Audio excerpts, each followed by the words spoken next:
Good morning, everybody. Good morning, good morning.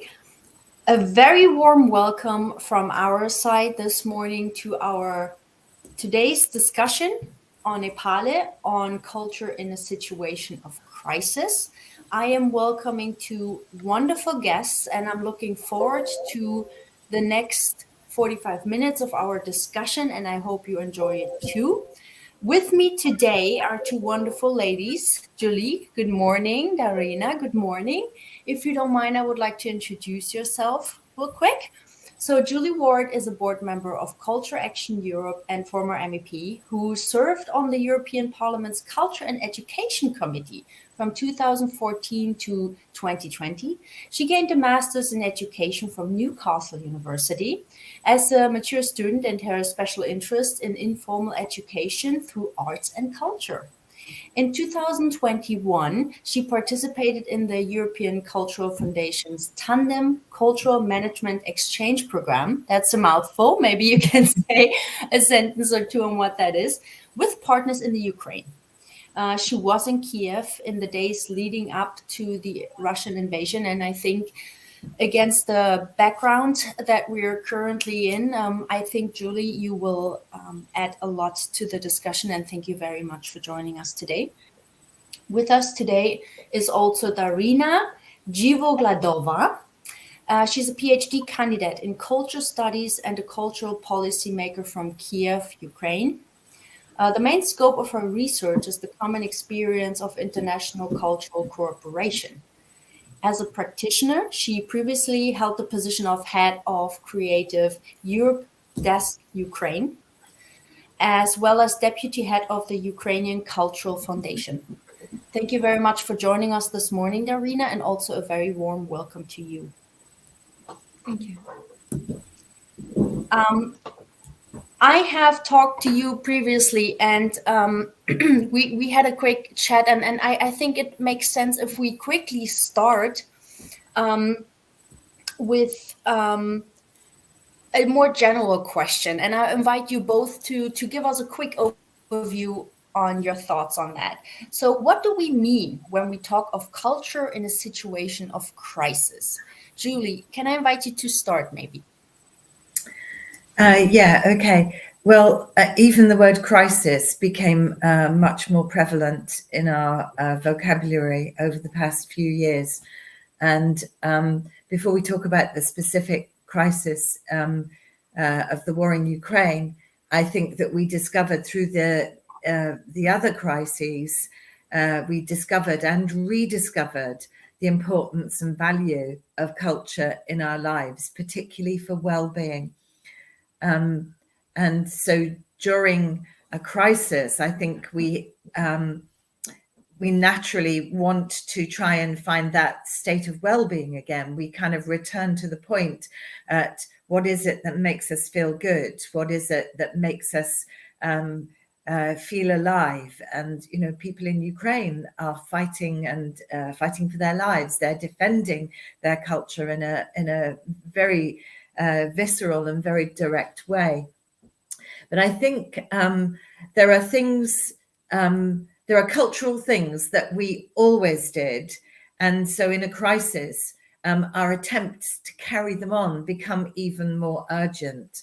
And I really agree with the comment that Claudia has made about culture giving you meaning, because you know, it is a crisis that actually throws everything into relief. There we realize what is important, what is not important, and it is fundamental to our identity. So for me, yeah, it's, you know, this thing about knowing who we are.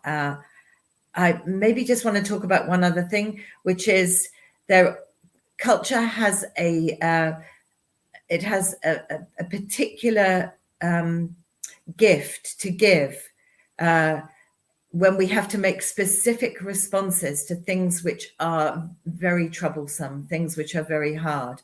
And then we turn to culture, we turn to cultural expression at those points in our lives. So I also think that that's something, you know, in peacetime, we're making culture, but maybe we're making culture in a very different kind of way.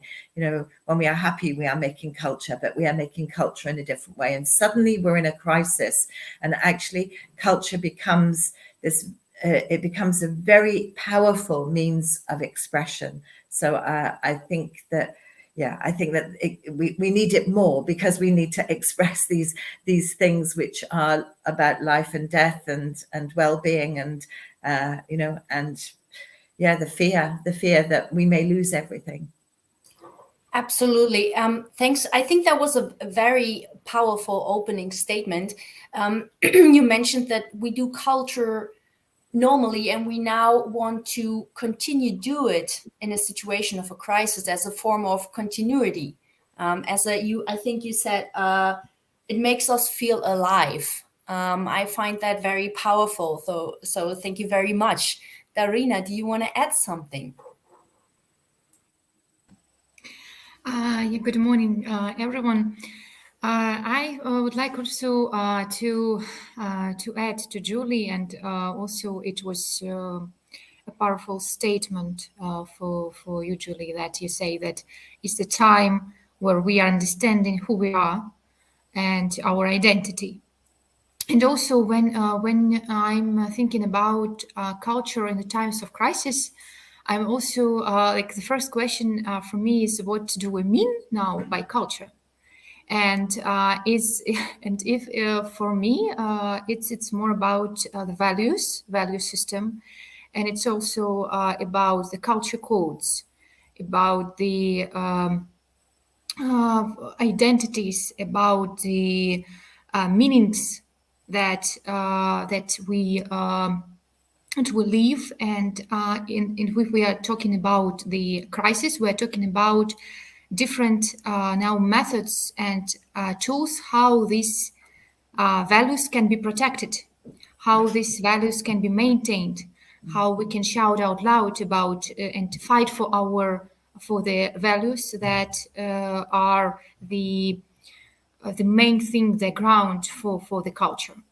And it's also, I think that the crisis now, it's a time where community, and we're talking about now cultural community, directs all its resources to develop new tools, develop new methods, develop new strategies, and direct all resources for these new programs, because we understand that for this type of crisis, for this when we are really defending our values, and it's more than necessary to create brand new tools, brand new methods, brand new and systems of delivering these values. That is absolutely fantastic. And you have mentioned your entrance question, what is culture? And I would like to use this to move forward, but I would like to first mention a comment that seemed to be very agreeing to what you just said, that we have received from one of our users. When everything is destroyed and bombed around you, pursuing a cultural activity, encouraging cultural transmission is a way of keeping your identity and civilization alive. That's from Chantal. And I think that reflects a little bit of also, of course, what you have said. And I think we can very much agree with this comment. But moving on, talking a little bit about more of this aspect, what is culture? So what do you think? Are culture and art perceived differently in times of crisis? And if so, how do these perceptions differ? Darina, do you want to? Yeah, I think that for now, both on all the levels, like organizations, individual artists, both community, and we understood how it's important to connection between people, and of the highest importance of this mutual understanding and connections. And I also would like to mention that because of like this cruelty now and Russians cynicism, people are it's trying to put people on like their animal needs and abandon some spiritual values, and because of this, the world community owes for its culture capital to use all the knowledge, all the experience we have to direct these common efforts for protecting the values. And I will also try to say that the crisis also shows some examples of new collaborations and cross-sectoral collaborations. We see when there are collaborations between medicine and art. We see the collaborations now between scientists and museum workers to protect the cultural heritage, etc. So we see new, as I'm always saying, all culture organizations, all culture projects, they're just people and ideas, and values. And when these are all people, and it's for me, it's really, I'm proud of all the of my native land and of Ukrainians when they are pushed to think only about their animal needs. Yes, so the first thing, where to live, what to do, what to eat, how to hide. But they are trying to the culture, the values. They are trying to protect the culture heritage. They are trying to do everything they can so that to place the culture as itself as a ground floor for the thing we are fighting for. So yeah. Thank you very much. That was actually I picked on something. You've mentioned a lot of different dimensions. You've mentioned values, scientists, inventions, but also ideas. Would you agree that culture in a situation of crisis can act as a sort of common ground, or like a little bit of a glue that can help keep things together or connect people? Would you agree, Darina? I'm even saying that it's maybe I agree that it's the key for all the things that we're doing, but it's also the ground for that, from our childhood, from the time we're born. So I think that culture, it's the thing that makes us alive. So it's the thing that as Julie said, is about identity, is thinking who I am. Am I I'm like Ukrainian, I'm sister, I'm scientist, I'm researcher, I'm you understand? And it's like all these identities that we have. It's only thanks to all these culture that we are growing up, and that's why it's I'm completely agree with you. And I think that goes very well with one of our comments that we have received from Dora. And Dora said, the Ukrainian people seem to be able to contradict that Maslow's pyramid says. According to Maslow, creativity is at the upper stage of a pyramid, and people only achieve it if the needs of the previous stages, the more basic ones, are met. And you both said that beyond these basic needs at this point, people are thriving for culture. People need, in fact, culture to feel alive, to cover the base and go beyond. So maybe to Julie, how do you think the perception of culture? You glanced over it a little bit, but how do you think that culture in a situation of crisis differs from the normal perception of culture? Well, I think that many people see more uses for culture during a crisis, okay?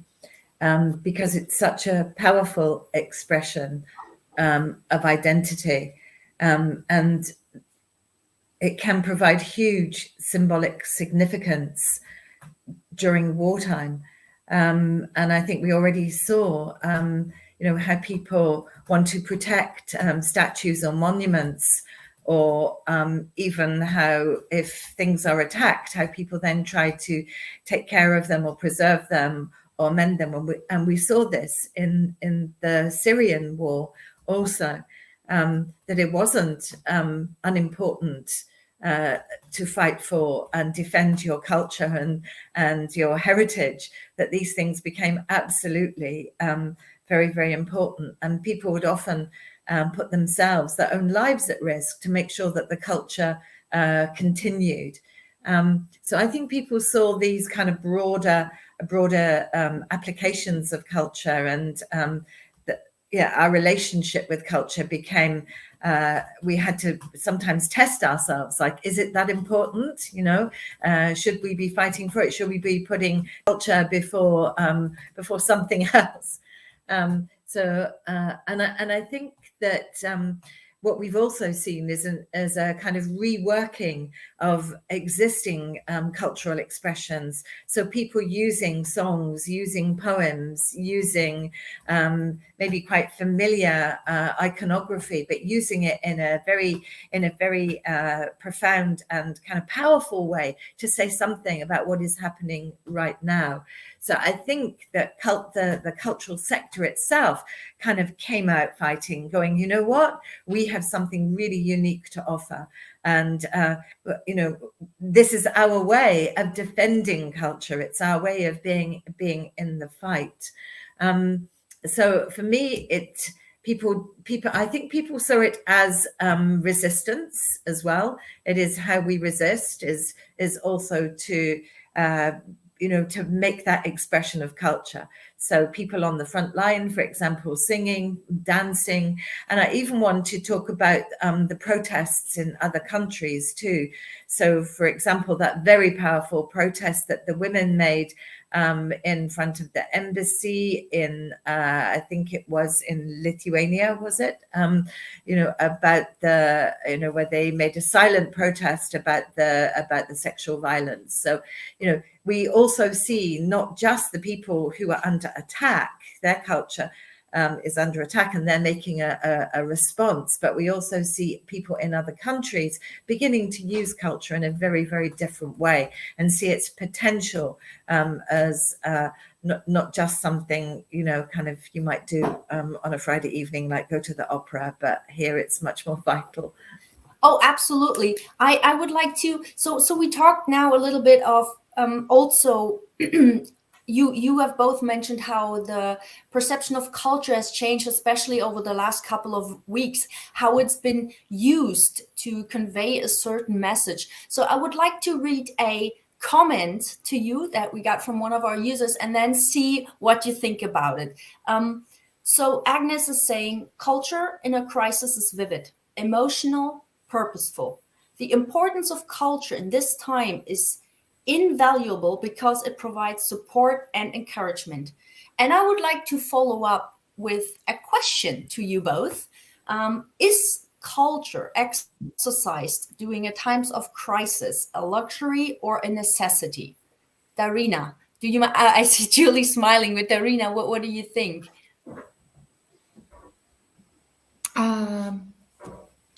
I would like to start from the point that it's of course it's a necessity, and I also would like to use another word, is soft power. It's really soft power, and the tools of culture, of traditions, of language, of values. You completely understand that it's my favorite word and my favorite things to say about culture. It became the effective mechanism in the organization of common strategic direction. And I also think I would like to say that all this culture now is a necessity for Europeans and for people for all of the world to get out of the illusions, that like Ukraine and Ukrainians and Russians are like brothers cultures, because now the culture is necessity to understand that we have a different historical culture experience, we live in different realities, and we have different values, and we are fighting for these values. And also the next thing that I would like also to tell, that maybe sometimes what I think is peculiarity of a culture, but what also sometimes makes us feel that it's not a necessity, is that culture thinks ahead, and you can see the results not immediately. You are seeing them in perspective, in long perspective. And all the things, and I'm sure that all the things that all the cultural, world culture community is doing now, of course, it's shown now, but it's also will think ahead of this time, and it will lay the ground for the future changes in 5, in 10, in 50 years. And that's why we also need to understand this, that we can't compare culture goods with just simple goods that we can use them and feel there's a result like now or tomorrow. It's a thing that will takes us ahead and will help all these values that we now are fighting for the future. That is actually, thank you very much for that point. I found that very interesting, and I saw Julie nodding. I think Julie wants to add something to that. I assume you agree, but please let us know.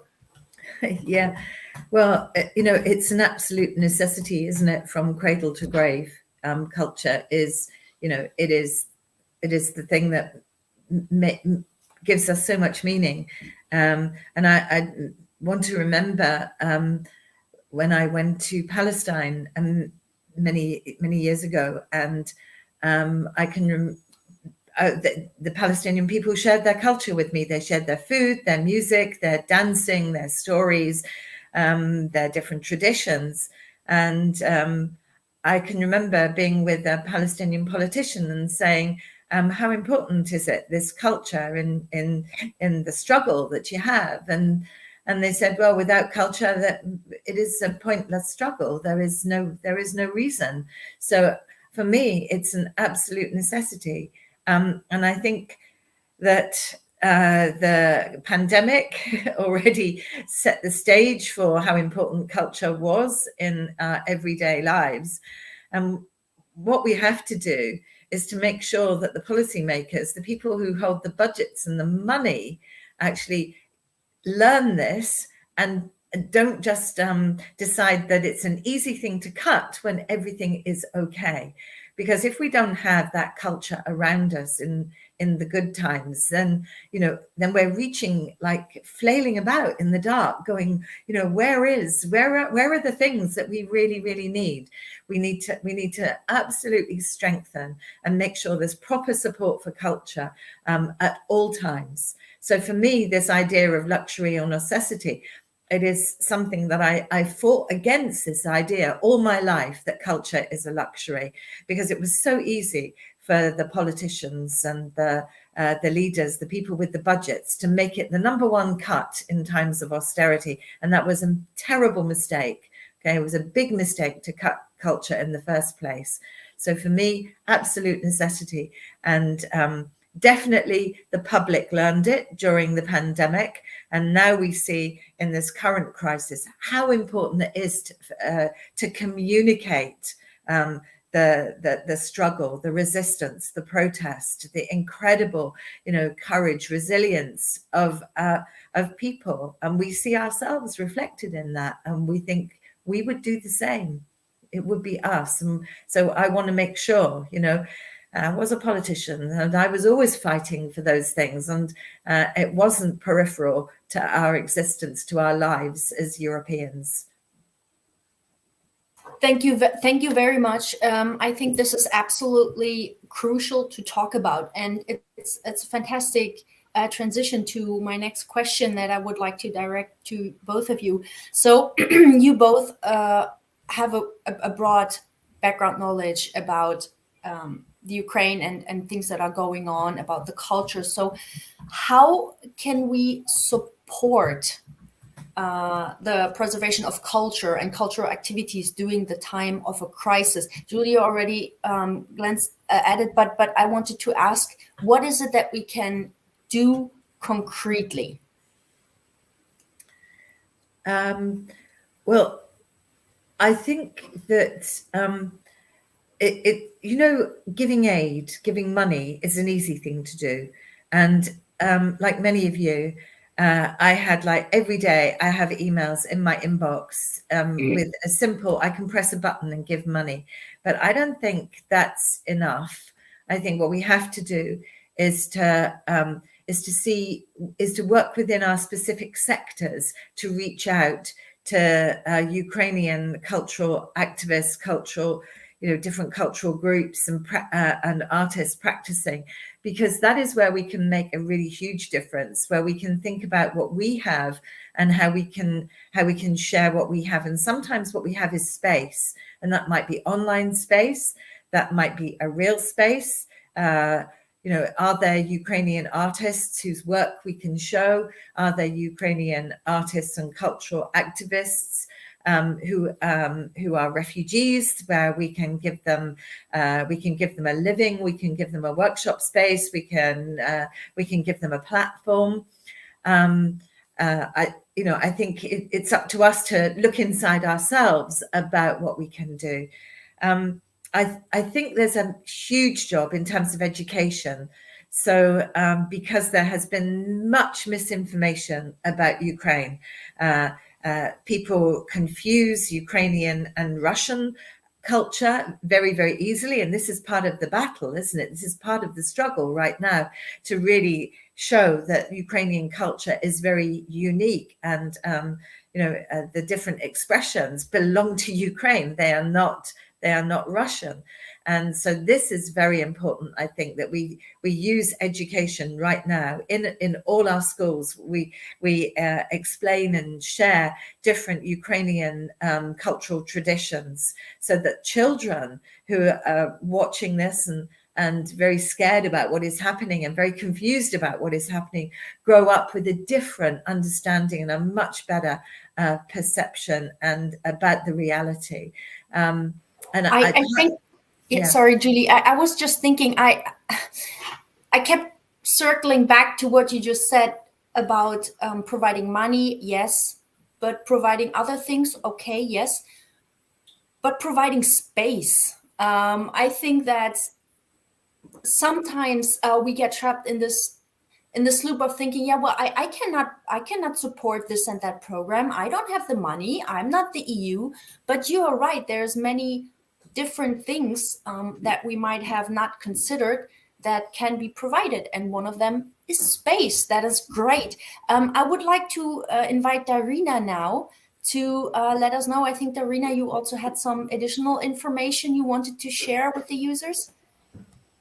Thank you, Christine. And I appreciate that you emphasize the thing that what can be done, like concrete actions.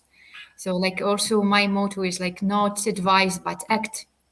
And firstly, I think I like also to mention that after the Russian invasion, like the first steps that were made,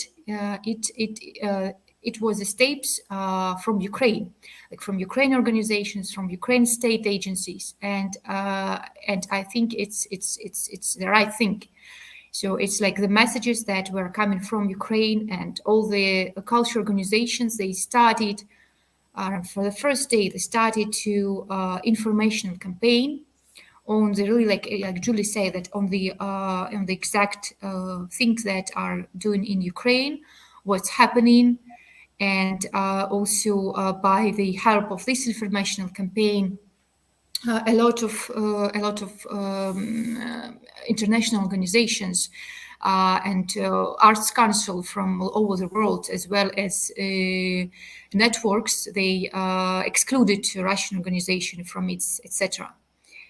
And also, I would like to say that of a lot of culture monuments now are damaged, and they continue being damaged. And the thing that was done, it's the Ministry of Culture and Informational Policy of Ukraine. They created the map of culture losses. So its first stage is that everyone from all over the Ukraine can supply the exact monument or site that is being damaged. Then it's of course the representatives of the ministry and the Ukraine Culture Foundation. They check all this, and it's really map of culture losses. And like I would like also to say that I like this word that's emergency actions. You need to act now. And if I continue talking about culture heritage, the things that we need. First thing is the logistics. You know that for now the logistics is started being very enormously important. Because to preserve this heritage, to preserve all these collections, you need to conserve them. You need to transport them, and you need special equipment for this. And I would like to say that also international alliances like Ali Foundation, European Heritage Foundation, World Heritage Monuments Foundation, they also launched the programs to help Ukrainian museums, Ukrainian sites. The next thing is also the expert opinion, because if you want to now to preserve heritage and to conserve it, you need expert opinion on how to do it in exact way so that it will be the most effective way and quick way.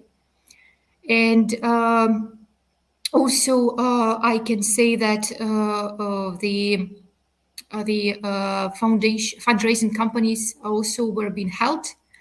The first thing is it was being held by Ukraine Culture Foundation to support artists, to support culture projects, and also to support Ukrainian media. And also, I'm grateful that also European organizations such as European Culture Foundation, they also launched their fundraising campaign for Ukrainian organizations. And just the last thing that I would also mention, that also Julie said, that the support should be given to different types of groups. First one, it's also for culture workers and artists, and given space, given platforms, given participate in common projects. I would like to say that based on my experience with Creative Europe Desk, like there are a lot of Ukrainians, and I know it by myself, that they are representatives of culture organizations, and they would like to participate in European projects. They would like to be partners, so they are open to this for these collaborations. And the next thing is also to support Ukrainians that are now outside of Ukraine, and to provide them with some kind of the just the thing that I have by myself. I have a little sister, and I know that she would like to have even the cartoons with the subtitles, the Ukrainian subtitles, so that it's just simple things, it's just some simple and concrete things, but it will be really helpful, I think, for children, because now I think that children are like my heart is crying when I'm thinking about them and who is in Ukraine and abroad. And I can tell a lot about all the concrete actions that should be supported, but like the last thing I will emphasize, just not advise but act. and act on like every thought, every deed is matters.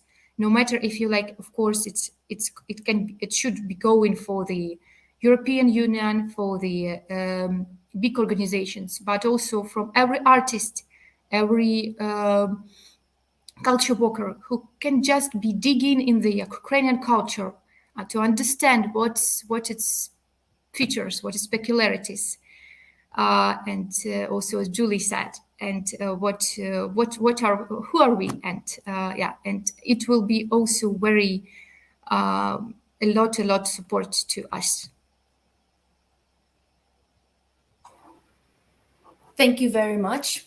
I would like to come to an end of this fantastic discussion, but I would like to get a quick feedback from both of you. We got a comment, and I would like to know if you could agree to that. One of the challenges now is how to avoid a simplistic view of the role of culture and art in times of crisis. And I think that's Julie. Correct me if I'm wrong, but you're smiling, so I assume you would sign that comment. I think it summarizes greatly what we have just discussed, don't you think?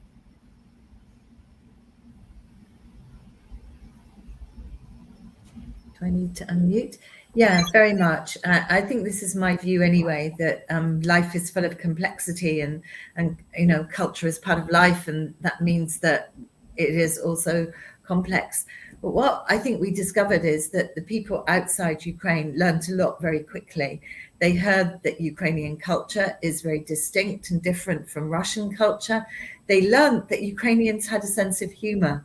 This is really important, you know.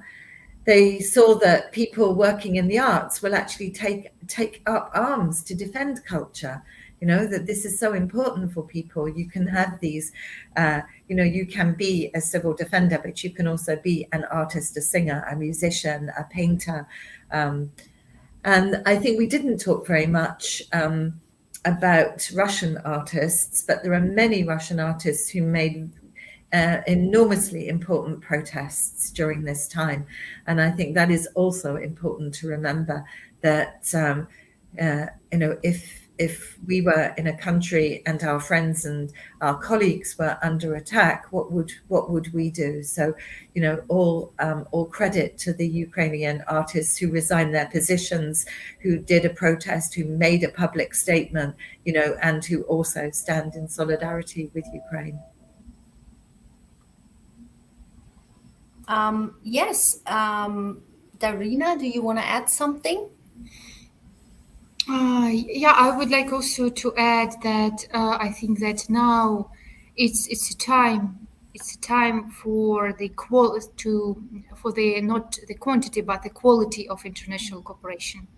So the quality of all the all the ties, all the cultural cooperation, and also it's also very important to emphasize that not to emphasize the meaning from the problem of you know, censorship, yeah, to the problem of Ukrainian genocide, and this kind of the I think the dialogue between culture between Russia and Ukraine can be taken before February 24th. And now it's another reality, and we as Ukrainians, for now we are talking about that no dialogue for now can be done under the bombs, and but also finalizing for some things that I would like to mention, that please act, and your thoughts, your things that you are doing, it's really matters, and we are Ukrainians are feeling all the support. We are feeling all the support, and it's really, when we are talking now about culture, I think we are talking about the most important thing that we have here and what we are fighting for. And I think that I'm proud of all my native lands, that we are fighting for the values that we're now discussing for.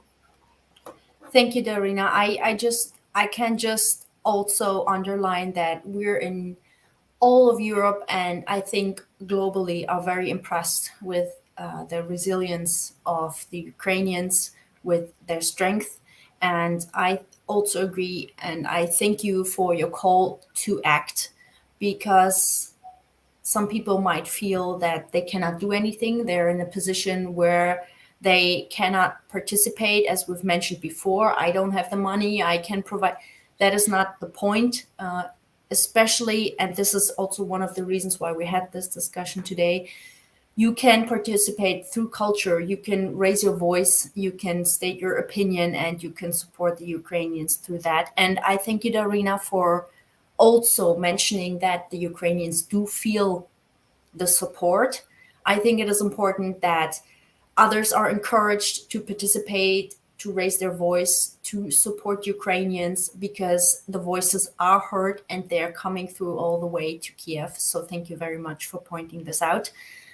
I would like to wrap this up now. I thank you both so very, very much to being available today to have a discussion. And I think it is a very important discussion to have, especially since we've pointed out over the course of our conversation that culture is and needs to survive.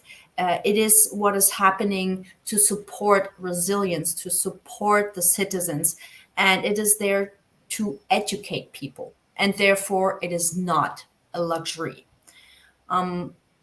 And we've also mentioned that the support each person can provide is not only through money, but through non-monetary ways, and also not just to one target group, but to a variety of people in Ukraine and outside of Ukraine, supporting the Ukrainians in different ways. And I thank you both very much for making this clear. I would like to now invite everybody who was listening, everybody who was watching us, but all of the users of EPALE to comment, to raise your questions. We will invite our two speakers, Julie and Darina, to have a look at the comment section to answer questions. You can discuss amongst each other. You can raise questions towards our speakers, towards us, and we will have a look at them, comment, encourage a discussion over the course of the entire day until 4 p.m. But obviously also beyond that, please keep the discussion going. If you have questions, comments, I'm pretty sure Darina and Julie are more than willing to provide more information where you can get engaged, where you can support Ukrainians. But please bear in mind that is necessary to register and log into EPALE if you want to actually actively comment or raise a question. So you would have to log in or register and then log in for you to be able to actively join the discussion. But at this point, Julie, Darina, thank you so very, very much. I am very grateful for your input, and I think that was a fantastic discussion, and it gives a lot of food for thought to further think about this crisis we're in at the moment. Thank you very much, and I hope I talk to you very soon again. Thank you.